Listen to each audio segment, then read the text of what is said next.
안녕하세요. 자, 오늘은 99쪽 나갈 차례죠? 토지거래 허가제. 이 부분을 30회 때는 3문제, 그리고 작년 시험에서는 2문제를 출제했습니다. 공법 쪽에서 넘어온 토지에 대한 규제입니다. 이거는 허가구역 일정 지역을 지정하여 운영하는데, 일단은 동일 시도 안의 일부 지역이었어요. 동일 시도 안의 일부 지역이면 누가 지정합니까? 시도의사가. 근데 2개 이상의 시도에 걸치는 지역을 지정한다. 그러면 이때는 국토교통부 장관이 지정합니다. 그래서 토지거래 허가구역의 지정권자는 국장 또는 시도의사다. 그래서 2개 이상의 시도에 걸치면 국장이, 동일 시도 안의 일부 지역이라면 시도의사가 지정하고요. 이거는 5년을 초과하지 않는 범위 내에서 지정을 합니다. 그래서 5년 이내의 기간을 정하여 지정한다. 자, 그럼 토지에 대한 투기가 성행하거나 성행할 우려가 있는 지역, 지가가 급격히 상승하는 지역에 대하여 지정을 하고 있는데, 거기 지정 가능 지역이라고 있죠. 그 부분 잠깐 보십니다. 광역 도시계획이라든가 토지 이용 계획이 새로 수립 변경되는 지역에 대해서 지정을 합니다. 그래서 수립 변경, 토지 이용 계획이 새로 수립되거나 변경되는 지역, 그래서 수예요. 그 다음에 법령의 제정 폐지 등으로 토지 이용에 대한 행위 제한이 완화되거나 해제된 지역. 그러면 행위 제한이 완화되면 투기 가능성이 있죠. 그러니까 일단은 여기를 지정할 수 있고 행. 그 다음에 개발 사업이 진행 중이거나 예정되어 있는 지역과 그 인근 지역. 개발 사업이 진행된다. 그럼 사업이 진행 중이라면 투기 가능성이 있더라. 그래서 사. 그 다음에 그 밖에 토지에 대한 투기 우려 있는 지역입니다. 그래서 이제 그렇게 이해하시면 돼요. 그래서 수행사 우려라고 돼 있죠. 참고하시고요. 자, 그럼 이제 토지거래 허가구역의 지정 절차로 내려갑니다. 그럼 그 그림에 이제 나와 있는데 다 토지에 대한 투기가 성행하거나 성행할 우려가 있는 지역을 조사를 합니다. 그런 다음에 이제 도시계획위원회 심의를 거치게 돼 있어요. 그럼 국토부 장관이 지정한다면 중앙도시계획위원회요. 도시계획위원회는 공법 시간에 공부했죠. 자, 그다음에 이제 시도도시계획위원회가 있죠. 그래서 이제 시도의사가 지정한다면 시도도시계획위원회 심의를 거칩니다. 그런 다음에 지첩시 지정을 해요. 그리고 공고를 이제 하게 되는데, 이때 그 지정권자인 국장 시도사가 공고하고요. 이때 공고할 내용은 암기하지 않습니다. 그냥 이해를 해두는데, 언제서부터 언제까지 지정하느냐, 지정기간 당일 공고 나가고요. 지정 대상 토지가 나가죠. 그래서 토지의 소재지라든가 그 용도지역 이런 게 나가고, 그다음에 지형도가 나가요. 축척 25,000분의 1, 50,000분의 1. 그래서 25,000분의 1이라든가 50,000분의 1 이 지형도가 나갑니다. 이게 좀 특이하고요. 그러니까 토지거래 허가구역 공고할 때 딱 보면요, 그림으로 그려져 있어요. 그래서 요 지역에 대해서 지정했다 하고, 그다음에 이제 기준 면적이 있어요.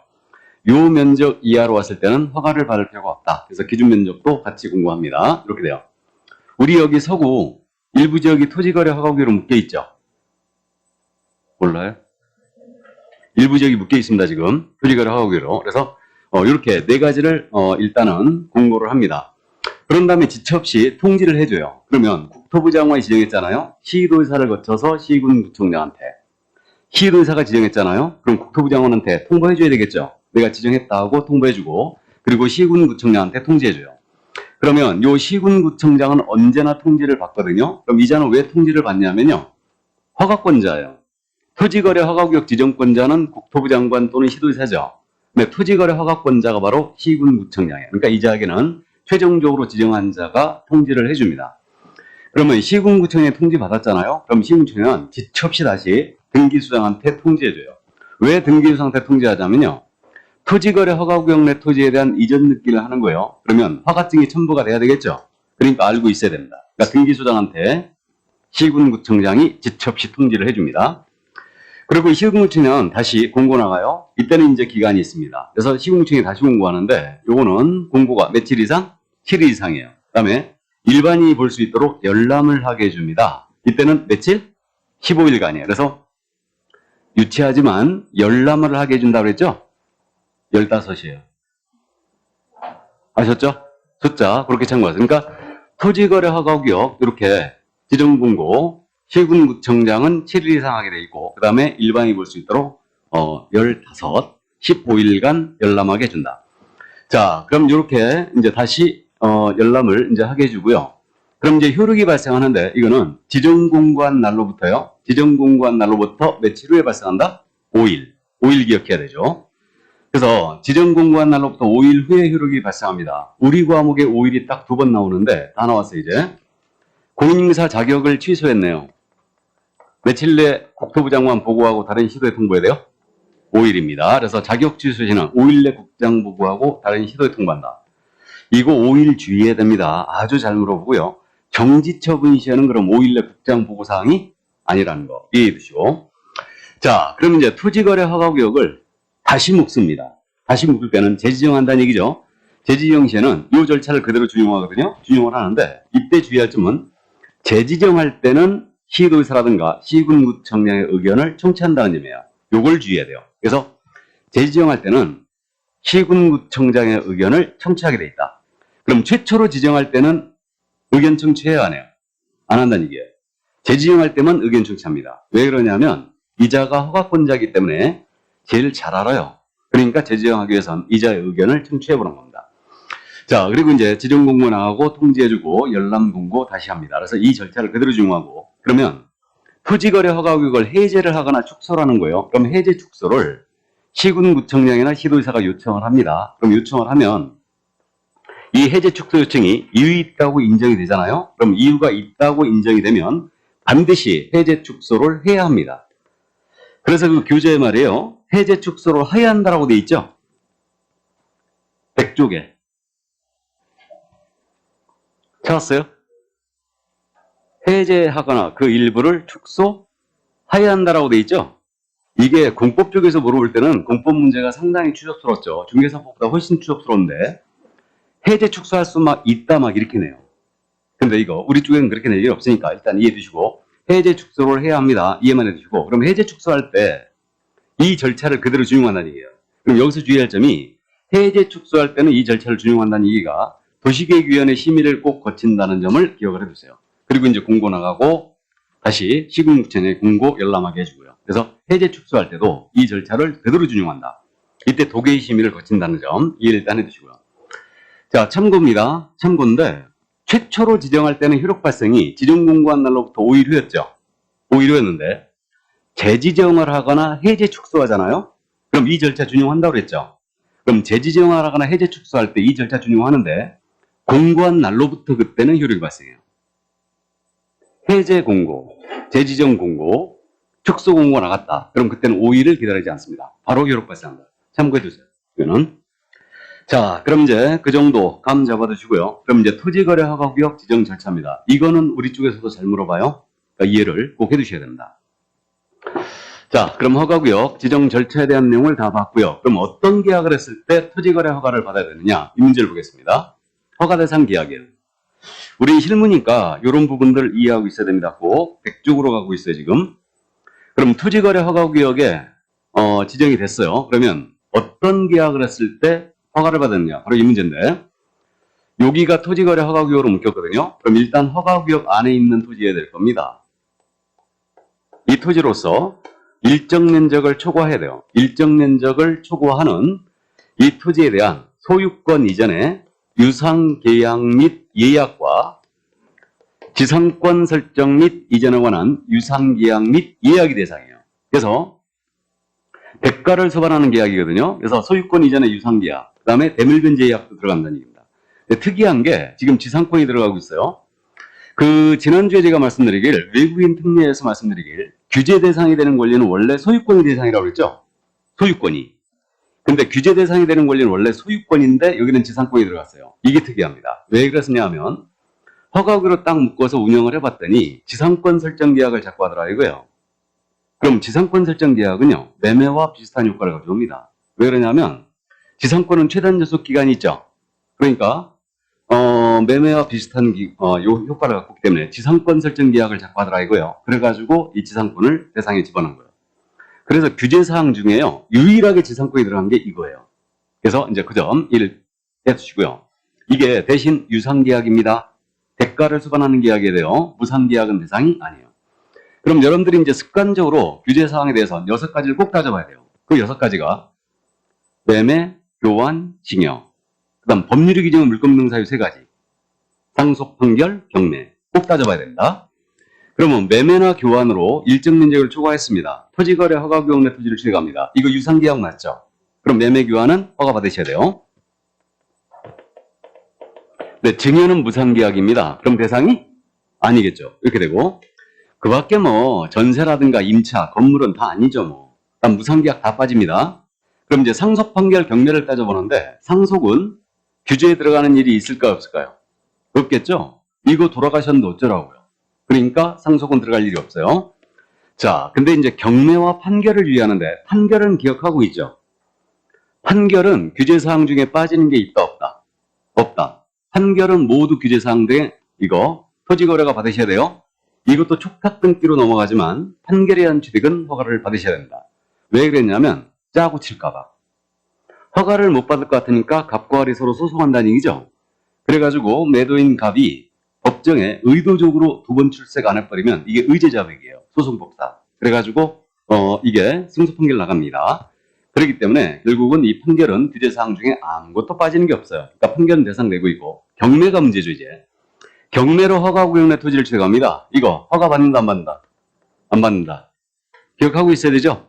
경매는 입찰 방식으로 하기 때문에 투기 가능성이 없다 본 거예요. 그러니까 경매는 허가를 면제합니다. 그래서 토지거래 허가를 내가 못 받을 것 같다. 그럼 물건을 뭐 찾아봐야 된다고? 경매 물건 찾아봐야 돼요. 그래서 경매는 허가를 면제합니다. 자, 그럼 거기 교재 보시면 경매는 일단 면제라고 했어요. 근데 공매라고 돼 있죠? 이 공매는 3회 이상 유찰 시에는 면제 일단. 근데 요거 잠깐 참고로 왔습니다. 공매는 15회 시험에 물어본 적이 없어요. 근데 이해만 일단 해두시는데 그 공매는 말이에요. 제가 이거 정규 시간 때도 강의를 안 합니다. 아예 이제 출제 안 하고 있으니까. 한국자산관리공사에서 하는 공개매각이에요. 온비드로 지금 입찰 방식, 전자입찰 방식으로 하고 있는데 공매의 종류는 일단은 비업무용 부동산 공매가 있어요. 이건 수탁재산 공매라고도 하고요. 그 다음에 압류부동산 공매가 있습니다. 그 다음에 유입부동산 공매가 있는데 여기 비업무용 부동산 공매라는 것은 말 그대로요. 은행이나 기업체가 갖고 있는 비업무용 부동산을 한국자산관리공사가 대신 팔아주는 거예요. 그래서 이거는 개인의 특수한 매매라고 이해하시면 돼요. 그러면 비업무용 부동산 공매로 만약에 허가 구역 내 토지를 취득한다. 낙찰 받다는 얘기예요. 허가를 받아야 되죠. 이게 원칙이에요. 이게 원칙입니다. 단 비업무용 공매를 했는데 3번 이상 유찰이 된 거예요. 그래서 내가 낙찰 받았어요. 이때는 투기 가능성이 없다고 봐야 되죠. 그러니까 비업무용 공매를 했는데 3회 이상 유찰이 됐다. 이때는 토지거래 허가를 면제해버립니다. 근데 압류부동산 공매 있죠. 이 압류부동산 공매는 뭐냐면 세금을 체납하게 되면 체납자 재산이 되고 압류 들어가요. 그리고 이것을 한국자산관리공사가 대신 공매를 해줍니다. 이거를. 그러면 이 압류부동산 공매는 국세징수법으로 간다는 거예요. 그럼 국세징수법으로 가기 때문에 이거는 실질이 경매와 똑같아요. 경매와.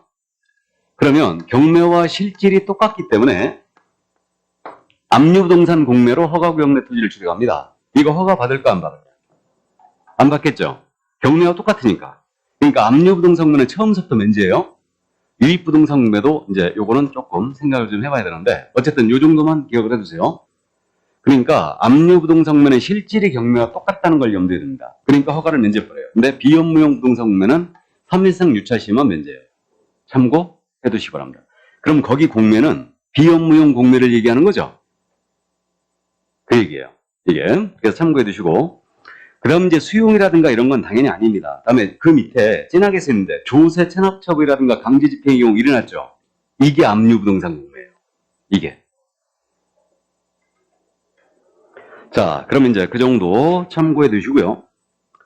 그럼 이제 그 밑에 별 표시 공공기관 등의 허가 건조란 말 나와 있죠. 이게.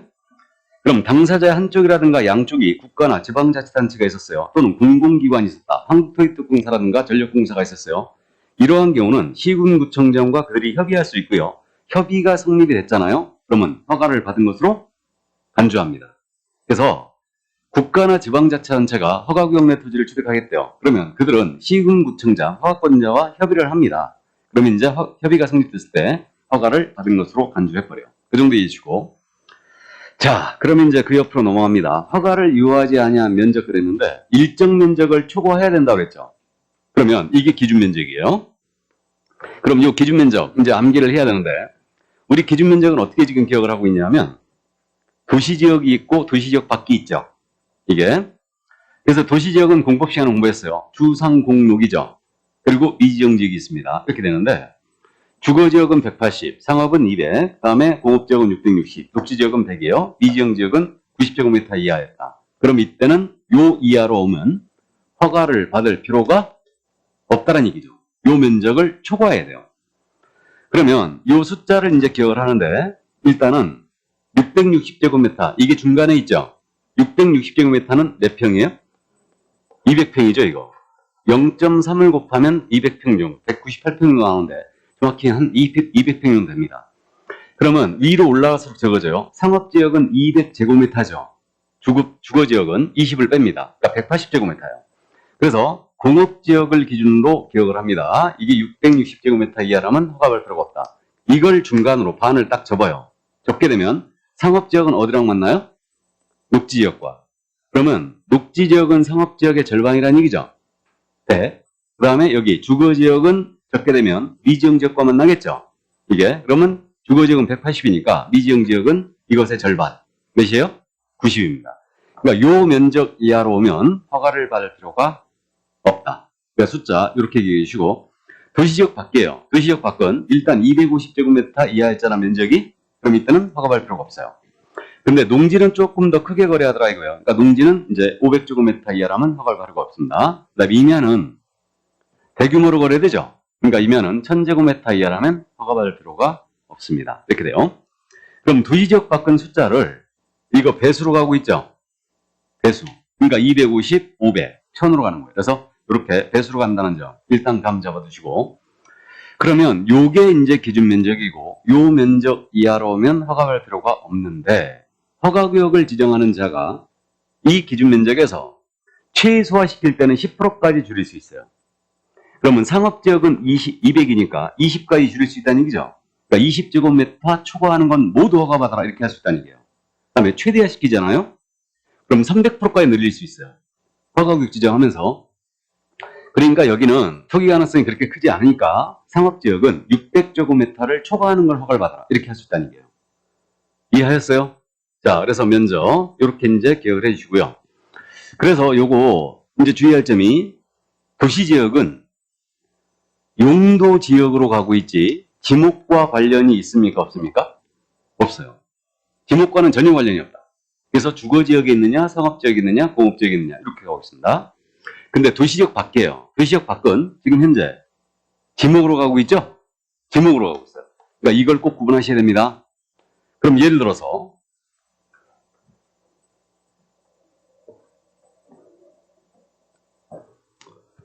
도시지역 중 녹지지역 내 농지예요.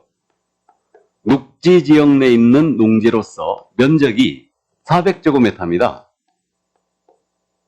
400제곱미터인 경우 토지거래 허가를 받을 필요가 없다. OX. X죠? 알아보시겠어요?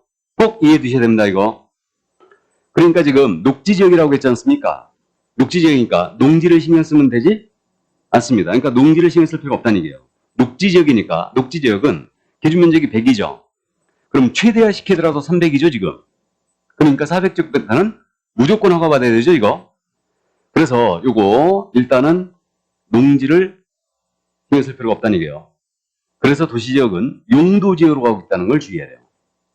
근데 만약에 이 토지가 그냥 도시지역 밖에 있는 농지였다. 그럼 이때는 허가받을 필요가 없죠? 그렇게 돼요. 근데 도시지역 내라면 허가받으셔야 됩니다. 자, 그 다음 이제 면적 산정에 대한 특례를 보는데 그 밑에 면적 산정에 대한 특례. 이건 이해만 해두시면 돼요. 그러니까 이제 쪼개 파는 걸 막겠다 이 얘기인데 일단의 토지 거래예요. 즉, 그 일단의 토지라는 게 이제 이거죠. 개론 시간에 공부했을 것 같은데 일단의 토지에 대해서 이게 이제 상업지역이에요. 상업지역인데 상업지역 내에 공장용지가 있습니다. 상업지역 내 공장용지 있을 수 있어요? 없어요? 있죠. 그리고 세 필지가 있는 거예요. 1번지, 2번지, 3번지예요. 면적이 각 200제곱미터, 200제곱미터, 200제곱미터입니다. 요 소유자가 갑이에요. 공장으로 쓰고 있습니다. 일단의 토지죠, 지금. 그래서 이 토지를 전부 다 공장으로 쓰고 있는데 갑이 이 토지 1번지 토지에 대하여 을에게 팔았어요. 근데 여기가 허가구역으로 현재 묶여 있습니다. 묶여 있는데 이걸 매매를 했습니다. 이거 허가받을 필요가 있다 없다? 다른 정함이 없다면 일단 딱 200이에요. 상업지역이죠 지금. 허가받을 필요가 있어요 없어요? 없죠. 200제곱미터를 초과해야 돼. 그럼 딱 200이면 허가 대상이 아닙니다. 허가 안 받았어요. 근데 이 값이 1년 내에요. 1년 내에 을한테 2번지 토지를 또 파는 거예요. 이번엔 2번지 토지를 을에게. 이거 허가 받아야 돼 안 받아요? 이거는 허가를 받아야 되겠죠. 그래서 쪼개 팔고 있는 거죠 지금. 그래서 일단의 토지 일부에 대하여 계약을 체결하고 계약을 체결한 날로부터 몇 년? 1년 내에 일단의 토지 일부에 대한 다시 계약을 한다. 그럼 전체에 대한 거래로 간주하겠다는 얘기예요. 그럼 이 전체 면적이 기준 면적을 초과한다면 허가를 받아라 이 얘기죠. 이해가 충분히 됩니다. 그래서 이제 그렇게 이해하시고 다음 분할 거래. 그럼 예를 들어서 이게 도시역 밖에 있는 농지였어요. 도시역 밖에 있는 농지였는데 이게 면적이 800제곱미터였습니다. 그리고 이거의 소유자가 역시 갑이었습니다. 자, 그러면 이게 지금 현재 농지 800제곱미터는 여기가 허가구역으로 묶인다면 허가 대상이 되는 거죠. 농지는 500제곱미터를 초과하면 허가 대상이니까. 그런데 여기가 이제 허가구역으로 묶였어요. 그래가지고 이 갑이 농지를 팔아야 되겠는데 허가를 받기가 쉽지 않습니다. 그러니까 이걸 갖다가 이제 허가구역으로 묶였어요. 그러자 이걸 분할하는 거예요. 그래서 1번지, 1에 1번지 그래가지고 이렇게 400제곱미터씩 분할했어요. 이렇게. 그래가지고 요것에 대하여 갑에게, 을에게 파는 거예요. 갑이. 그럼 이 거래. 지금 허가구역으로 이렇게 묶이면서 이게 허가 대상으로 지금 됐죠. 그럼 이때 분할 거래합니다. 그럼 최초의 거래에 대해서는 기준 면적을 초과하는 것으로 간주하겠다 이 얘기예요. 그래서 허가구역 지정 당시 기준 면적을 초과하는 토지가 허가구역 지정한 다음에 분할 거래됩니다. 그럼 이때는 최초의 거래 대상 기준 면적을 초과하는 것으로 보겠다. 허가받으라는 얘기죠. 이 얘기예요. 그러면 이걸 분할하지 않고요. 공유 지분으로 거래를 벌인 거예요. 분필을 하지 않은 상태에서 이 갑이 토지의 일부, 2분의 1 지분을 을에게 파는 겁니다. 지분으로. 그럼 지분거래도 잡아야 되겠죠. 지분거래 역시 마찬가지로 그 면적을 초과하는 걸로 간주하겠다. 바로 이 얘기예요. 물론 이 분할이 공공사업 시행 등으로 만약에 분할이 됐다. 이때는 이해입니다. 당연한 얘기죠. 이거는 이해는 되죠? 그러니까 이해만 일단 해주시기 바랍니다. 물론 이 숫자들을 기억하고 있어야 돼요. 숫자들을. 그래서 꼭 기억하고 있어야 됩니다. 자, 그래서 이제 요 허가 대상이냐 아니냐 기준 면적에 대한 부분까지 다 봤습니다. 그럼 내려가죠. 토지거래 허가 절차.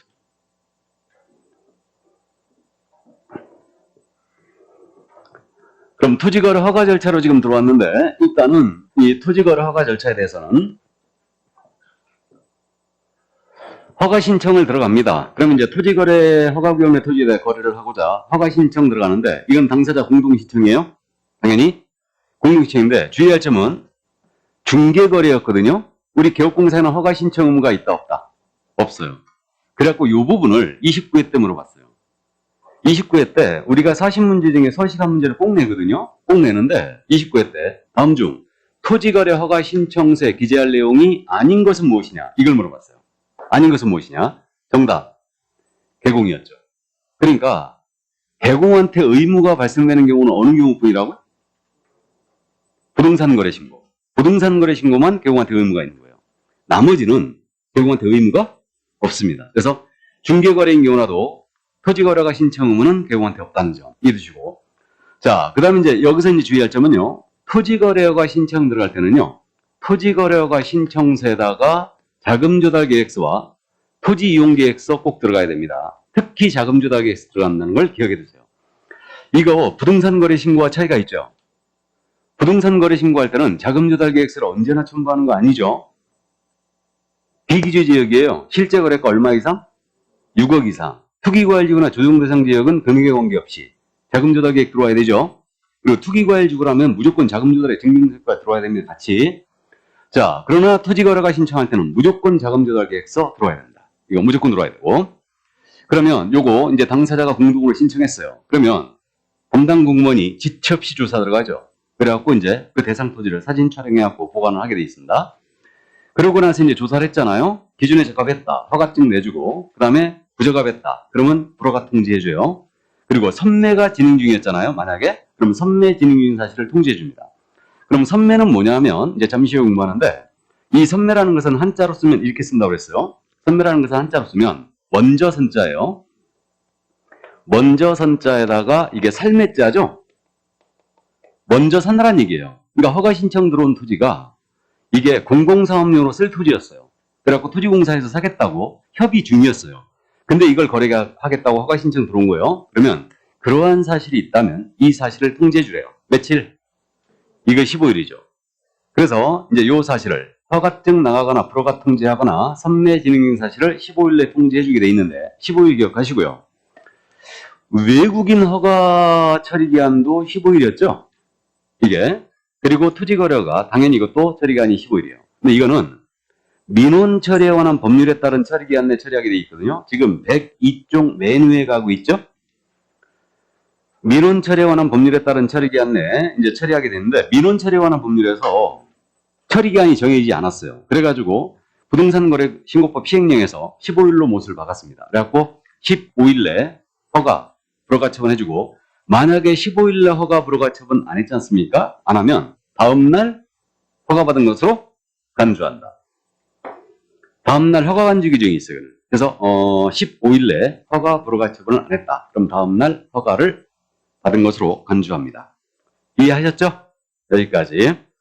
자, 그럼 이제 이때 허가의 기준이거든요. 허가의 기준인데 이 허가의 기준은 세 가지를 다 충족해야 돼요. 허가를 받고자 하는 자는 실수요성이 있을 것, 도시군계획에 맞을 것, 계획의 적합성이 있어야 되고 그 다음에 면적도 적정해야 돼요. 이 세 가지를 충족해야지만 토지 허가를 받을 수 있습니다. 그럼 자, 이 허가 기준에 대한 내용을 보도록 하죠. 자, 그럼 토지거래 허가 기준인데 그 박스 처리되어 있거든요, 지금. 그래서 요게 바로 실수요성이에요. 그러니까 요 목적이 있어야지만 토지거래 허가를 받을 수 있다. 일단 그래서 이걸 실수요성이라고 합니다. 그래서 다음의 경우 허가를 해야 한다고 했고 토지용 목적이 다음에 어느 하나에 해당이 돼야 됩니다. 그리고 첫 번째, 자기의 거주용 주택용지로 이용하려는 경우 허가받을 수 있어요. 거자의 동그라미죠. 거주용 주택용지를 취득한다. 그럼 이때는 허가를 받을 수 있습니다. 은퇴 후에 내가 이거 전원주택지로 쓰겠다. 그럼 허가받을 수 있어요. 그 다음에 지역주민, 허가구역을 포함한 지역의 주민을 위한 복지시설 또는 편익시설로 쓰겠다. 그러면 허가받을 수 있습니다. 이게. 그래서 복지시설.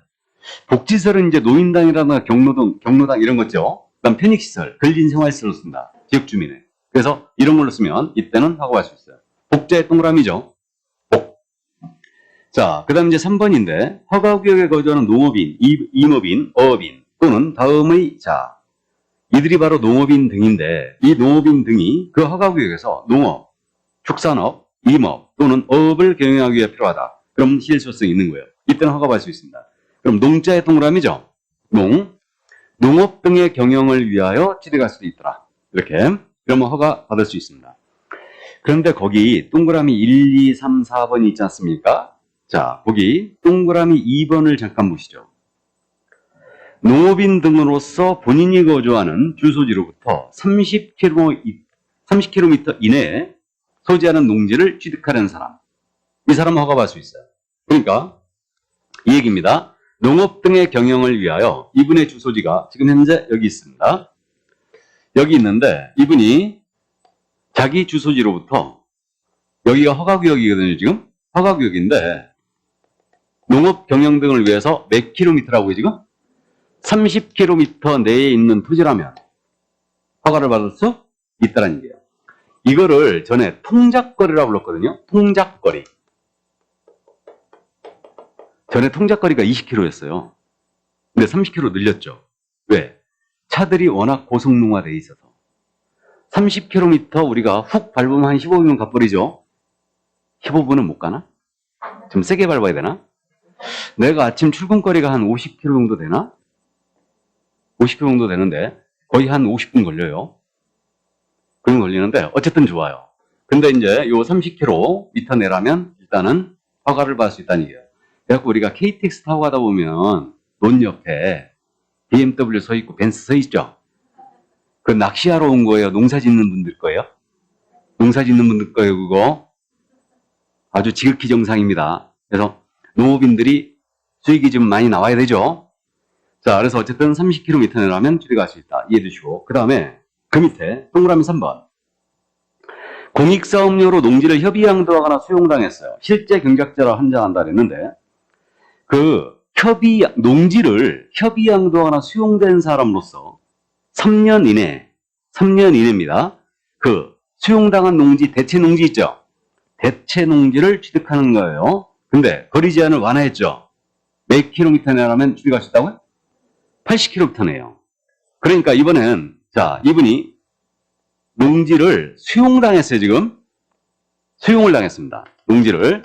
그럼 이 수용당한 농지에 대체 농지를 취득하는 거예요, 지금. 그러면 허가구역 내 농지를 취득할 수 있다는 얘기인데 3년 내라면 몇 킬로? 80km까지 완화를 해줬죠, 지금. 그래서 80km 내에 농지라면 취득할 수 있다는 얘기예요. 단, 이때 이 취득하는 토지는 그 취득가액은 종전 농지가액의 공시가 기준으로 했을 때 종전가액 이하에 되겠죠? 그게 바로 쓰이는 말이 그 말이에요. 행정기관장이 대체 농지 취득할 선을 제외하고는 취득가액은 공시가 기준 종전토지가액 이하로 한정한다 그랬어요. 그럼 이게 뭔 얘기냐면 이분이 농지를 수용당한 게 가액을 공시가 따졌을 때 이게 2억짜리 수용을 당한 거예요. 근데 허가구역 내 농지를 취득하는데 이거 10억짜리를 취득하겠대. 그럼 됩니까 안 됩니까? 안 맞죠? 그러니까 요거 새로 취득하는 농지는 공시가 기준에서 수용당한 농지가액 이하에 됩니다. 그래야 이제 허가를 받을 수 있어요. 그래서 이 정도 거리 제한 완화했다. 자, 그럼 그 정도 이해하시고 이제 넘어갑니다. 103쪽으로 이제 맨 위에 4번으로 넘어와요. 근데 4번, 5번, 6번은 지금 이용 의무 기한이 4년으로 묶어져 있죠.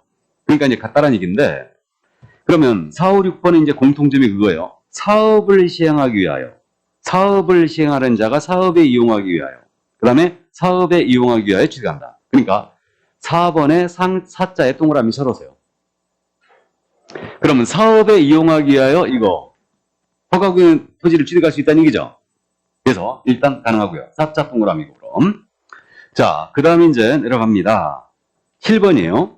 허가구역에 속한 특별시, 광역시, 특별자치시, 시 또는 군에 거주하는 자의 일상생활과 통상적인 경제활동에 필요한 것들로서 다음의 용도 이용하는 경우는 허가를 받을 수 있습니다. 그래가지고 동그라미 1번이에요. 농지 외 토지를 공익사업용으로 수용당했어요. 협의양도하거나 수용당했어요. 농지 외 토지 이거는 농지 외 토지를 수용당했는데 3년 내에 그 대체되는 토지를 취득합니다.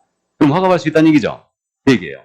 그럼 대체 토지 취득. 이때 대체할 때 대자의 동그라미. 대. 자, 그 다음에 또 이제 내려갑니다. 공개법령에 의하여 개발 이용행위가 제한 또는 금지된 나대지, 잡종지 등 농지나 임야를 제외하는데 이 토지로서 건축물, 공작물, 형질병기에 금지 제한이나 도시공개시설에 편입되어 사용 수익이 제한되는 토지로서 현상 보존의 목적으로 토지를 취득한다. 그러면 이때는 가능합니다. 그러면 극단적인 예를 든 바가 있는데 예를 들어서 이게 내 토지예요. 내 토지인데 이 토지에 사용 수익이 현재 제한되고 있어요. 건축이 제한되고 있습니다. 그런데 이 토지를 통상적인 경제활동에 쓰기 위해서 토지를 취득해야 되겠는데 진입료를 만들어야 되겠어요. 진입료를 만드는데 이 부분, 이 옆 토지가 허가구역으로 묶인 거예요.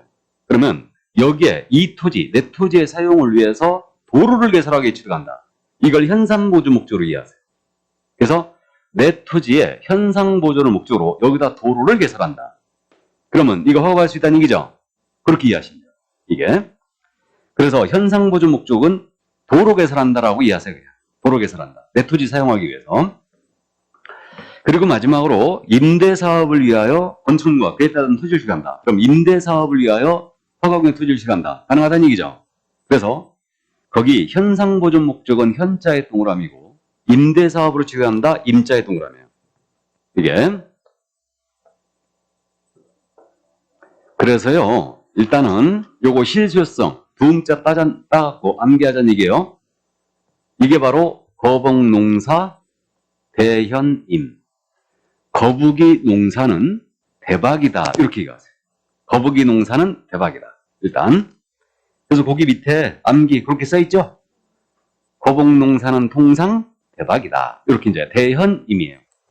그럼 여기서 이용 의무 기한을 잠깐 정리하고 하는데, 이거 허가받은 목적대로 토지를 이용할 의무가 있거든요. 그래서 일단 기본적으로 다 2년이에요. 그죠? 2년인데 사업에 이용하기에 취득했어요. 몇 년 써야 된다? 4년. 요거는 사업이니까 사자니까 몇 년? 4년. 그러면 현상보존 목적이나 임대사업료를 쓴다. 현상보존 목적은 도로 개설 이하라고 그랬죠? 그럼 도로를 개설했다. 몇 년은 써야 됩니까? 5년은 써야죠. 임대사업료를 취득한다. 5년은 써야죠. 이해되시죠? 그럼 나머지 몇 년? 2년. 이렇게. 그래서 여기까지. 거복농사 대연임. 이렇게 암기하시고, 이용 의무 기간도 꼭 기억을 해두세요. 실무적으로 봤을 때는요, 기준 면적, 그 다음에 이용 의무 기간. 굉장히 저는 중요하게 보여요. 왜 그러냐면, 토지거래 허가구의 토지를 손님이 취득하러 왔어요. 그러면 이 손님이 이 토지거래 허가구의 토지를 어떤 목적으로 취득하는지 물어봐야 되죠. 왜 취득하려고 하십니까? 투자 목적이다, 투기 목적이다. 그러신 분도 계시겠지만, 그러면 어쨌든 이 목적에 들어가야 된다는 얘기죠. 내가 은퇴 후에 전원주택민주를 취득하고자 한다. 그럼 최소한 2년은 쉬셔야 됩니다. 맞죠? 그 다음에 허가 대상이냐 아니냐를 따지기 위해서 면적을, 취득하려는 토지가 면적이 어떻게 되는지 알고 있어야 되죠. 그러니까 실무적으로 굉장히 중요해 보이는데 시험에서는 자주 묻지 않아요. 일단 그래도 이해는 꼭 해두셔야 됩니다. 실무적으로 봤을 땐 굉장히 중요한 내용이에요. 이게 출제위원들이 일단은 실무와 관련된 문제를 많이 내는 게 좋은데, 출제위원들이 실무 경험이 없는 분들이 대다수예요. 대학에 강의만 하시기 때문에 어쨌든 좋습니다. 그래도 꼭 이해를 하고 있어야 되고요. 우리는. 그래서 거복농사 대연임으로 암기를 해주시고, 자, 그 다음에 이제 그 밑에 토지 이용의 목적이 다음에 해당하지 아니할 것 그랬어요. 토지 이용 계획에 적합하라고 그랬는데, 도시군 계획이나 그 밖의 토지의 이용 및 관리에 관한 계획에 맞지 아니한 경우는 허가를 안 해줍니다. 생태계 보존과 주민의 건전한 생활환경 보호에 중대한 위해를 끼치고 그랬다. 그럼 허가 안 해주겠죠?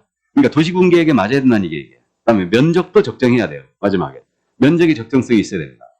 그러니까 이게 뭔 얘기냐면 거주형 주택용지를 취득하겠대요. 그러면 면적이 300평 정도면 될 것 같은데 3000평을 취득하겠대요. 그럼 안 되겠죠?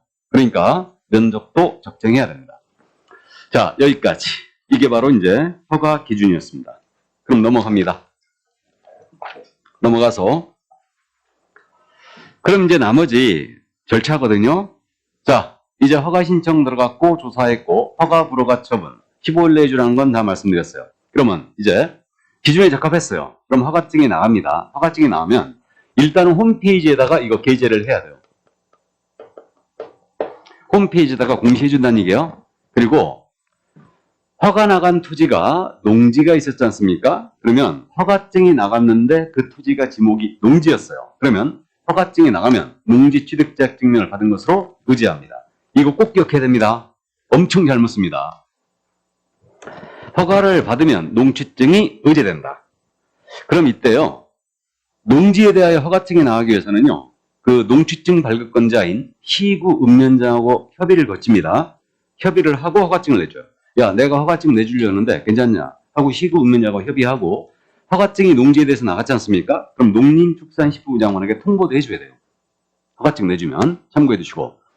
그러면 허가증이 나가면 농취증 의제된다는 거 꼭 기억해 두시고, 허가증 나갔어요. 부동산 등기 특별취법 의향 계약서의 검인도 의제하고 있죠. 그럼 부동산 거래계약 신고필증 나갔어요. 허가증 나갔어요. 모두 검인 의제되는 거죠.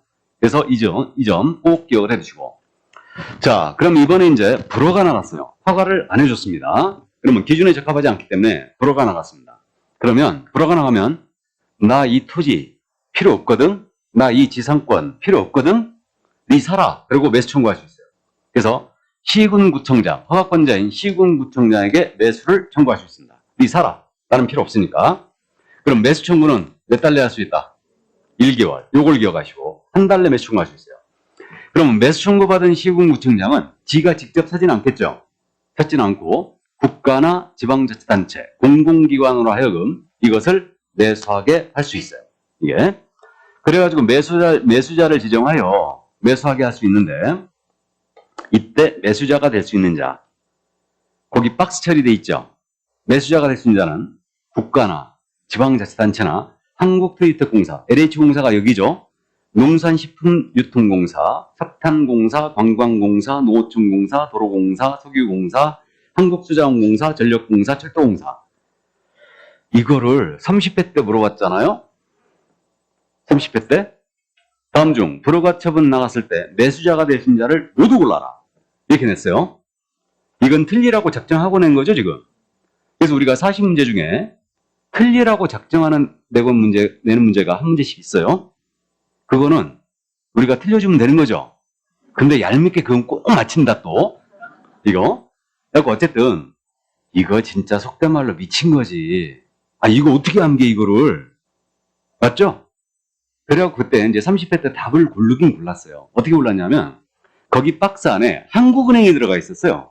한국은행이 허가구역 토지를 취득할 일이 있어요, 없어요? 일단 없겠죠. 일단 없어요. 그러니까 한국은행 이제 들어간 걸 먼저 찾았죠. 이렇게 이제 찾고. 그 다음 이제 특이한 게 뭐냐면 매수자에 공공기관의 지방공사가 웬만하면 들어가거든요. 지방공사 빠져있죠, 지금. 지방공사가 없어요. 우리 그럼 인천도시개발공사 매수자가 될 수 없다는 얘기죠. 서울 도시개발공사 안 된다는 얘기죠. 그러니까 지방공사가 빠져있어요. 그게 특이했고 항만공사가 관건이었죠. 항만공사. 항만공사 없죠. 근데 우리가 이 공사 이름들을 어떻게 암기하냐고. 그러니까 깔끔하게 그냥 찍어버립니다. 아셨죠? 그래서 매수 청구 들어오면 몇 달? 1개월 내에 매수자를 지정하여 매수하게 했었다. 그럼 이제 매수자가 지정이 됐어요. LH공사로 지정했으면 반드시 매수해야 되는 건 아니에요. 가격이 맞아야 되겠죠. 이때 매수 청구 기준 가격은 공시지가 기준으로 합니다. 왜 그러냐면요. 보세요. 가격이라는 게 실가가 있죠. 실가. 그다음에 감정가가 있죠. 실가가 뭔지 알죠? 실거래가. 그다음에 감정가가 있고 그다음 공시지가가 있죠. 일반론의 입장에서 봤을 때 가장 싼 게 뭐다? 공시지가. 그래서 이거 매수 청구 가격은 공시지가 기준이에요. 왜? 자기가 버리는 토지니까. 불허가 처분 나갔네. 팔려고 지금 신청 들어갔는데 불허가 맞아 버린 거 아니에요. 그러니까 나 이 토지 필요 없거든. 이 지상권 필요 없거든. 그러니까 네 사라 그런 거예요. 그러니까 가장 싼 가격이 기준이 된다. 공시지가. 물론 허가 신청서에 적힌 가격이 공시지가보다 적었어요. 그럼 당연히 허가 신청서에 적힌 가격으로 매수 청구 들어갈 수 있죠. 그렇게 되고요. 그러니까 꼭 매수를 해야 되는 건 아니다. 그 정도 참고해 두시고. 자, 이번에 이제 허가증 나갔거나 불허가증 나갔어요. 그러면 허가든 불허가든 여기에 대해서 이해관계는 이의신청 들어갈 수 있어요? 이의신청할 수 있다. 그럼 이의신청도 역시 몇 달? 1개월 내에 할 수 있어요. 불허가 처분에 대한 이의신청만 되는 거 아닙니다. 허가 처분에 대해서도 이의신청할 수 있어요. 그래서 한 달 내에 할 수 있다. 그럼 1호를 꼭 기억해 두시고 이의신청 들어갔잖아요. 그럼 도시계획위원회 심의를 거쳐서 그 결과를 이의신청인에게 알려주게 돼 있습니다. 자, 그럼 이제 거기까지 해주시고 이제 내려갑니다. 그러면 허가를 받지 아니하고 계약을 했다. 이건 잘 아시죠? 민법 시간 공부했어요. 계약은 무효죠. 무효고 허가를 받을 것을 조건으로 계약을 했다. 그럼 이거 유동적 무효 상태에 있는 거죠.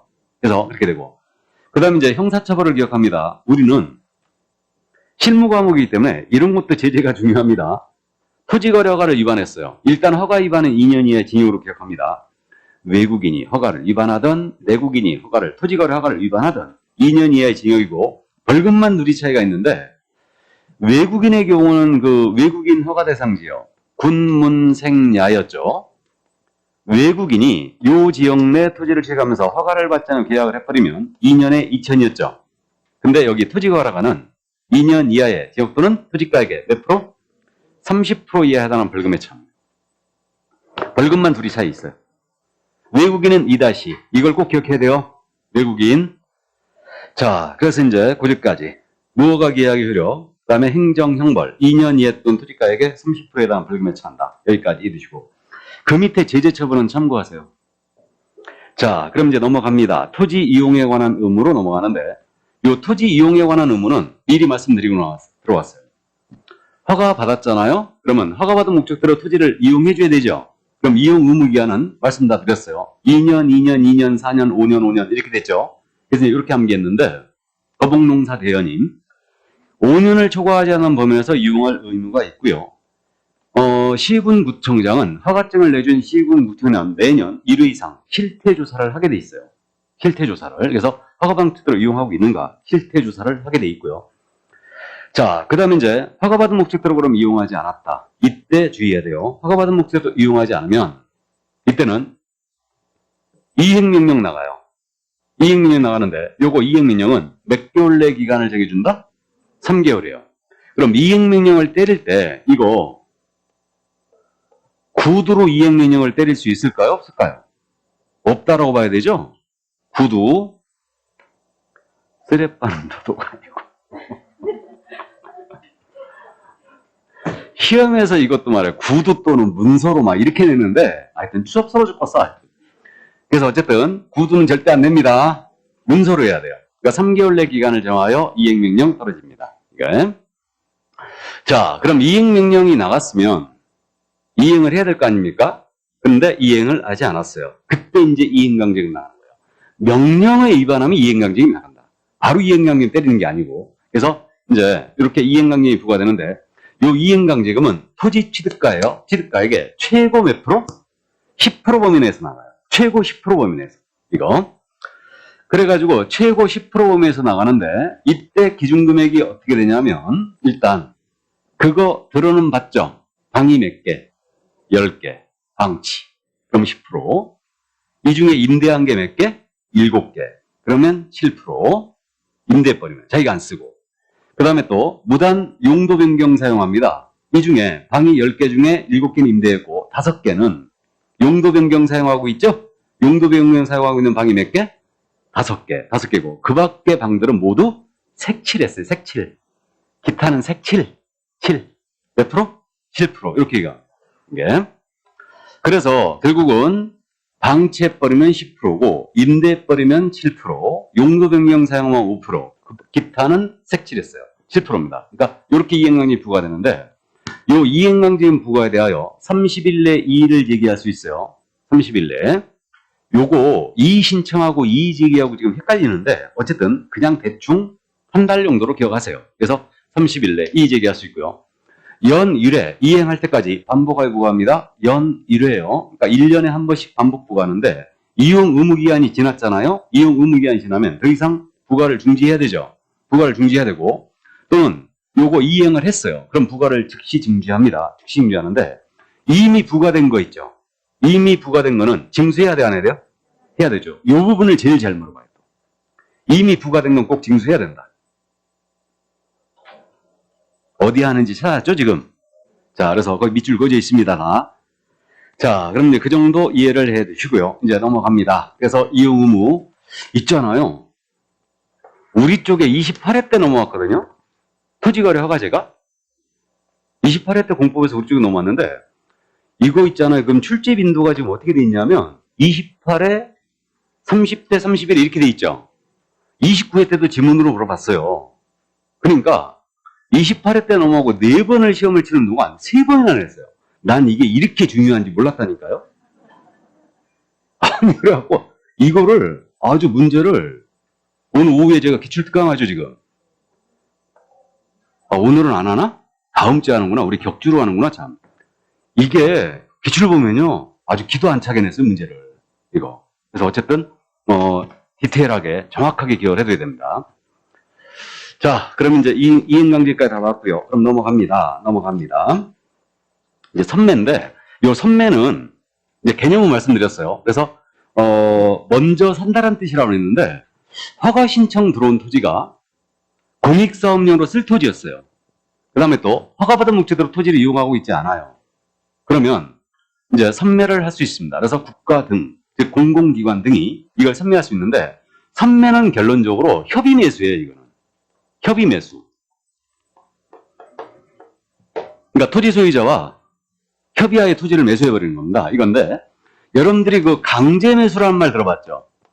강제매수를 줄여서 뭐라고 해? 이게 수용이죠. 그럼 협의매수는 뭐라는 거예요, 지금?